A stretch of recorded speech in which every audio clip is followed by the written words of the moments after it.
Last week we looked at one character in the Old Testament. He was the King Saul.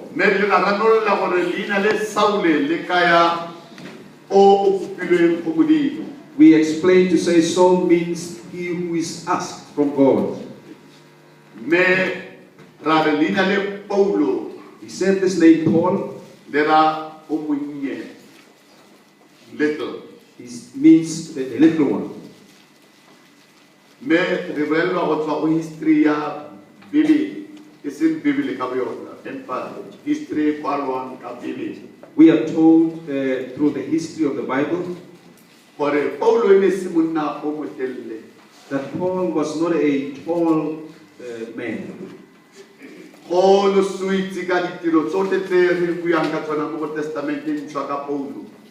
As you know what we have been saying about the works of Paul in the Old Testament, you met Paul.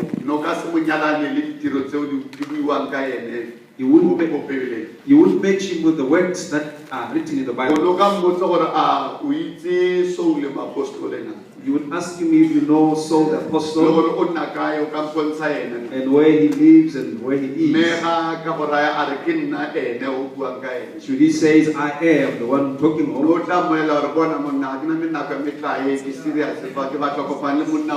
You would say, I don't have time for jokes, I want to meet that man.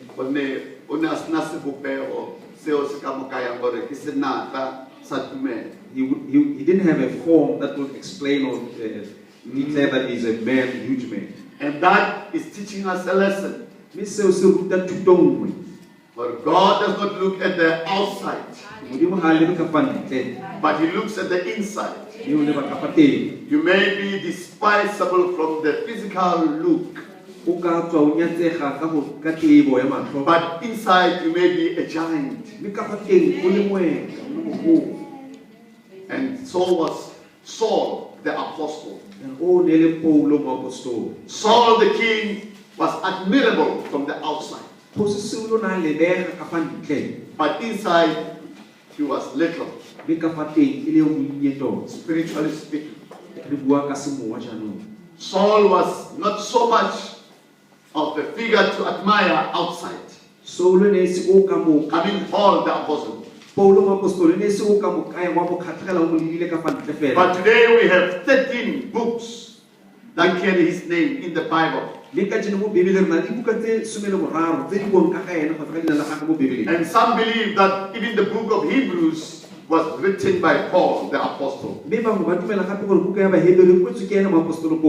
the book of Hebrews has got no name of the author. And if Paul the apostle did write the book of Hebrews, so we have got 14 books in the New Testament out of 27. Because in the New Testament, from Matthew to Revelation, we've got 27 books. And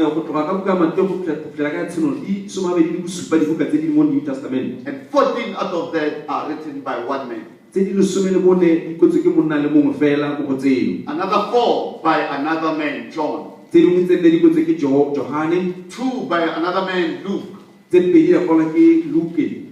Gospel and the book of Acts. It's Luke.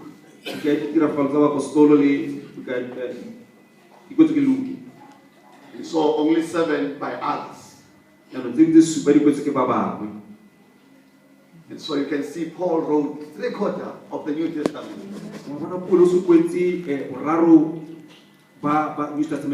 And may this message therefore speak to you today. As we read chapter 9,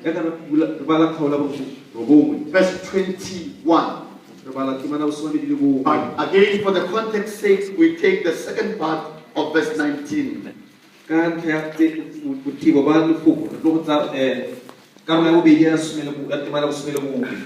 reading following your different versions and languages. Saul spent several days with the disciples in Damascus.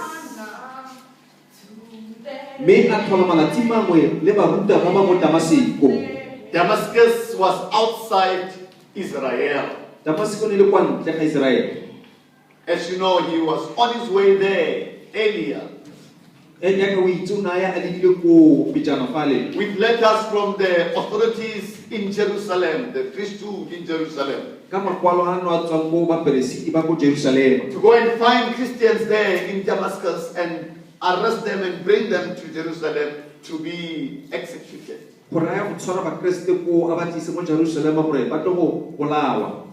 But you know, something happened along the way that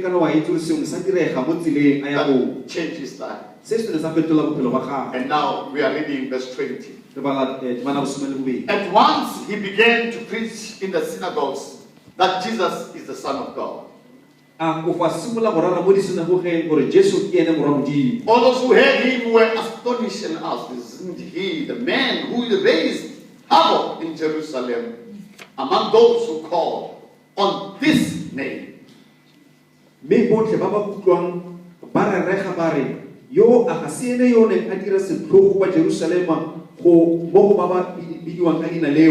And hasn't he come here to take them as prisoners to the chief priests?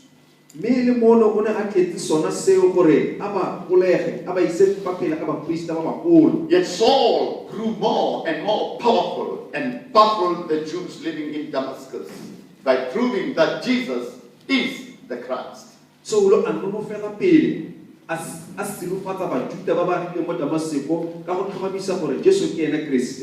Last week we looked at the lifespan and the lifestyle of King Saul. We said Saul was the choice of people, but not with Paul, the apostle. Paul was called by God. Acts chapter 9, verse 15. Listen to what the Bible says. But the Lord said to Ananias, "Go, this man is my chosen instrument to carry my name before the Gentiles and their kings and before the people of Israel. I will show him how much he must suffer for my name."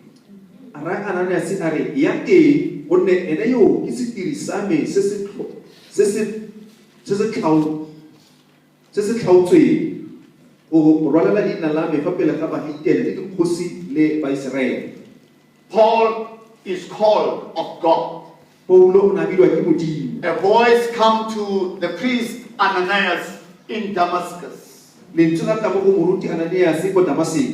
Damascus is a pagan city. It's not Israel city. And there are Jews living there. We call them the Jews of the diaspora, the Jews of the scattering. It began during the time of the exilic period when Babylon marched against Judah and took them to Babylon for 70-year captivity.